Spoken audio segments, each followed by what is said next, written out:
I've covered free software and open source operating systems a lot so far on this channel, and part of the reason why I do this is to spread awareness that there are alternatives to Windows and macOS that, in my opinion, aren't just functionally superior, but objectively are more freedom respecting. And I know from reading comments that a lot of you have left in my videos that a lot of you have used my tutorials to actually get into using Linux and free software yourselves. Linux has really come a long way. It's gone from being this really niche sort of experimental just idea of an open source community developed kernel and OS to now being totally legit. Like there really aren't any technical barriers that keep people from using free software anymore. If you're using a computer, whether it's for pleasure or productivity, you can do all of those same things on GNU Linux.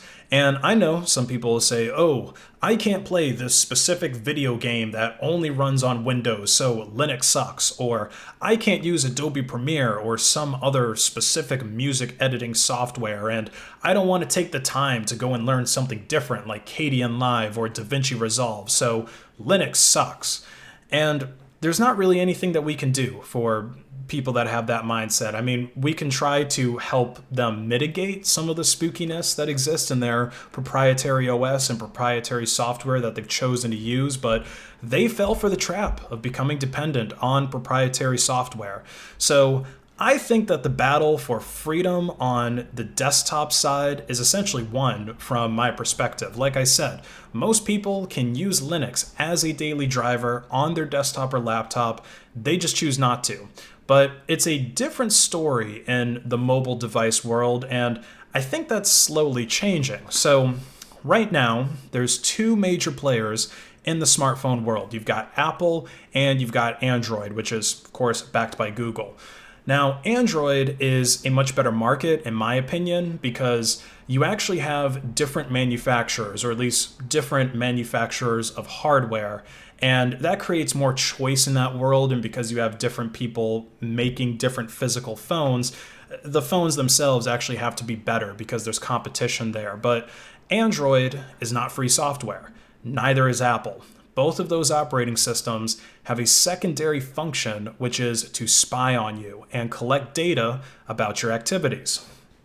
Both in the phone, as far as app usage and like words that you type on the keyboard and screen time, like what apps you're actually in, but also outside of the phone through things like GPS tracking and remotely listening to you through the phone's microphone and through the phone's camera. Even if you're not using it, even if the phone is switched off, it can be doing all of these things.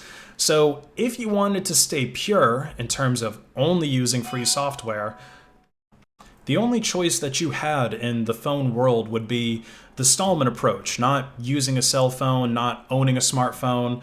And to be honest, this might be one of the best solutions because it really always pains me to see how addicted so many people are to their phones and how much dependence people have on their phones, myself included. But luckily, there is a developing solution to the smartphone problem, and the company behind it is Pine64. So this is a company that develops free and open source phones, tablets, and smartwatches that run Linux. Well, the smartwatches don't run Linux, they run something different, but the phones and tablets both run various Linux distros. So now there is an option besides the Stallman approach for using an ethical smartphone, although I'm not sure if these smartphones have a proprietary BIOS or not, so they might not be good enough for Richard Stallman in that case, but they should be freedom respecting enough for most Linux users. Now, these phones are pretty much to the smartphone world what Linux was in, say, 2006 to the desktop PC world, because these phones can't quite go toe-to-toe with flagship Android phones like how Linux distros can go toe-to-toe with Windows or Mac OS. Like we could just take a look at some of the technical specifications of this phone and compare it to an Android flagship. So like right off the bat, you can see how it looks. Clearly, it has fairly large bezels, at least compared to what we have now.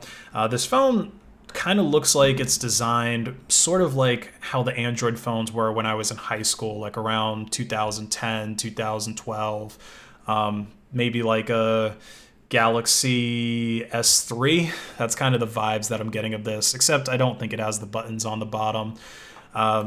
Just to give you an idea, this is what kind of the modern flagship Android phone looks like. Probably the most popular flagship Android phone, the Note 20. So yeah, bezel-less design.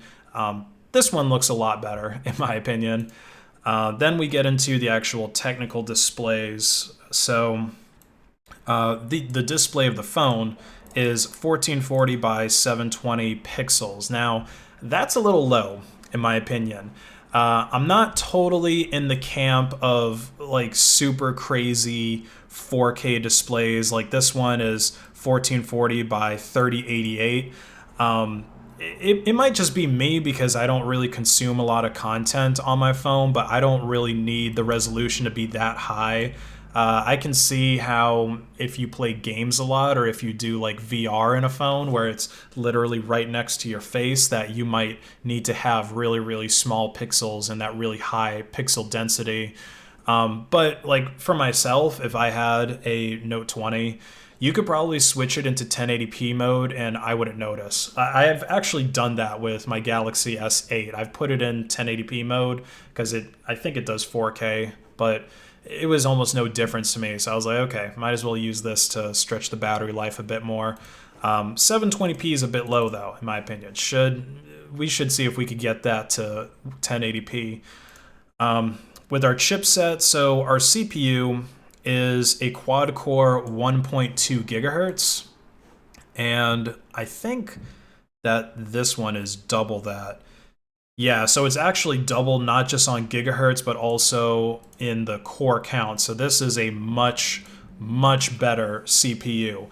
And this is something that actually matters on a smartphone. Like, if you use a browser on your smartphone, and especially if you use a bunch of tabs in the browser, and then you're switching between different applications, and I don't know if this even supports this feature I'm going to mention, but on Samsung devices, you can actually split your screen across 2 and I think even 3 applications. So there's literally 3 applications on screen at once that you can interact with. And then of course there's DeX that's built into Samsung phones, which basically lets you use like an Android desktop if you just plug it into a display, I think over like a USB-C cable. And then you can also get like Bluetooth keyboards for it. And then you basically have a legit computer just in your pocket. So with this much CPU, a lot of those things you're not really going to want to do. Same thing with the RAM. Like it's only got 2 gigs of RAM on it. I'm using Gen 2 right now, which, as you guys know, isn't a very RAM heavy distro. But like if I were to NeoFetch, I'm using 6 gigs. Now, granted, I am merging some packages in the background. That's why my CPU usage is so high. But still, like, 2 gigs seems like it's really small for a phone these days. Like, this phone supports 8 gigs of RAM, and that's the entry-level model. They've got another one that supports 12 gigs. So, yeah, that's something that I think that they could bump up a bit more. Same thing with the... where was it?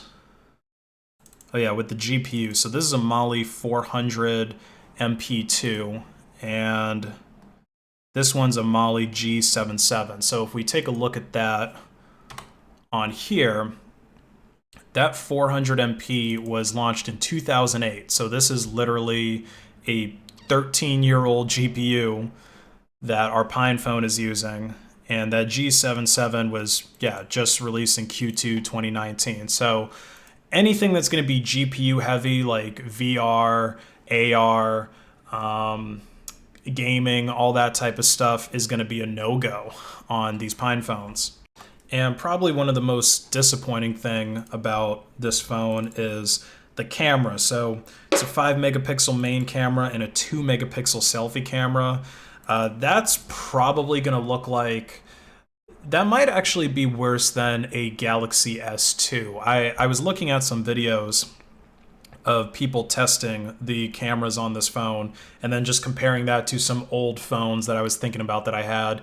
And this looked worse than them. Like, the only sort of like smartphone like device I can think of that might have had worse picture quality than this is like a iPod 4G, iPod Touch 4G, which is more than a decade old at this point. So yeah, I feel like the camera could be improved as well. Now, I'm talking about all these things that are downsides. There's definitely some upsides to this phone. So we could talk about how the battery is a removable lithium-ion battery, and it goes up to 3,000 megahertz, which might technically be less than this, but I actually would count this as much more since it's removable. Like, that's, to me, it's not unreasonable to carry an extra Android battery with you and just swap it out. Like, you can have it in your pocket, have it in your backpack. That's what I did when I was in high school using the older Samsung phones. You also have there's a headphone jack. I don't know where oh yeah, here it is, sound. So you have a headphone jack. That's another big deal. So they're removing that from pretty much every other phone. And I don't know why there's some people that deny this, or maybe just their ears aren't that good, but Bluetooth doesn't sound as good as wired headphones do. Like, if you get any wired headphone that's above like Skull Candy or some really cheap, like shitty, like even the headphones that you would normally get with your phone, because Samsung used to ship AKG headphones, which are actually decent headphones, with their phone. And that would sound better than literally any Bluetooth headset, like even like the Sony like MX4000, whatever, like really high-end Bluetooth headset, a Bose Bluetooth headset. It's still not as good as wired headphones are.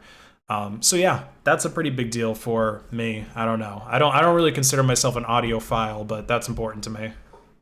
Now, I would say, considering what you're getting in this phone, this price is reasonable, right? It's $149.99. I can't even think of any other like budget Android phones to compare this to. Like, I think even the Galaxy A series is twice as expensive as this. So what I would really want to see from PinePhone would be a flagship version of this phone, because here's the thing, right? The Galaxy Note, it sells for $1,024. Pretty much every flagship Android phone, and Apple was the first one to break the $1,000 barrier. Like, I think their phones are up to $1,500 now. This is really high, but people don't care. People are still consuming these phones for $1,000. So, and you know what? I'm even in that category to a certain extent. I don't know if I would necessarily buy a Note. Like, I really like the Note, but I don't think you can root it. So if it was rootable, I would pay $1,000 for it. But if there was to be an Android or a Linux phone rather, that's, let's say, 4 times better than this, that was being sold for maybe 5 times as much, which I think would still be, let's see, do some quick maths. Yeah, that would still be cheaper than this. You could sell this for, I think, 7 times as much, and it would cost about the same. So yeah, you can make it 4 times as good, sell it for 6 times as much, and I would still buy it, because then it would be comparable to a flagship Android. Even the camera would be good enough if it was about just 4 times better, because here's another thing. Like, this is a bit of a meme, but like this 100 megapixel camera that they have on it, it's not really 100 megapixels. Like, first of all, that looks like garbage anyway. Like, if it legitimately was 100 megapixels on that small of a sensor, you just need a larger sensor for it to make sense. But also there's this technology that Samsung has in their phones where they pretty much take 1 pixel and then they like generate 4 pixels around it with software. So it's not even really 108 megapixels. Like, there's some software fuckery that goes on to kind of push that envelope. And the reason that they do this is just so that they can put 108 megapixels on there, and then all the consumerist minded people go crazy. They're like, oh, look, the number is twice as big as it was last year, must buy, even though I have the last version in my pocket right now. So yeah, 4 times better could legitimately be great. And again, really got to praise them for this price of what you're getting. Because like with the Librem 5 phones, for example, they're a bit expensive, like $800. And I feel like you're not really getting that much more from it. Like the two main things that this brings to the table is the security, like hardware kill switch thing that actually disconnects the cellular and the Bluetooth and the Wi-Fi and I think the camera module and the microphone at a hardware level. So like that's great for ultra paranoid people. But you could also just put your phone in some tinfoil. Does the same thing. Or the battery is also bigger, but again, with a replaceable battery, it almost doesn't even matter how many milliamp hours it is. So yeah, the Android world is slowly starting to take over mobile devices. And let's take a look at the Pine time. So this is like still kind of in development. Like it even tells you that it's not a fully production ready smartwatch. But yeah, this is a free and open source smartwatch. Like it kind of blew my mind when I first saw it, because I haven't even gone into like the wearable devices thing. Like sometimes I think about it, but it's like, what am I really going to get out of a smartwatch? But there's already a free software option. So if I do ever decide to get a smartwatch, I may never have to use a spooky one. I can just go straight to using a free and open source one. But it doesn't really, I don't think this really connects to your phone, or it doesn't have the same type of interaction with it as like the Android or the Apple smartwatches, where you can text and call and do all that stuff. So again, this is still under development. Like I said, this is almost like Linux back around 2006. Hopefully it doesn't take another 10 years for Linux to really start being not just usable in the desktop space, but where it was a full replacement of Windows or Mac OS. I hope it doesn't take that long with these mobile devices. The technology exists. Again, like I was saying, with price and upgrading the hardware in here, I think they could actually create a free and open source smartphone that competes with Android and Apple. But let me know what you guys think. Do you think that's possible, and how long do you think it's going to be until we get something like a Galaxy Note 20 that isn't running any spooky software?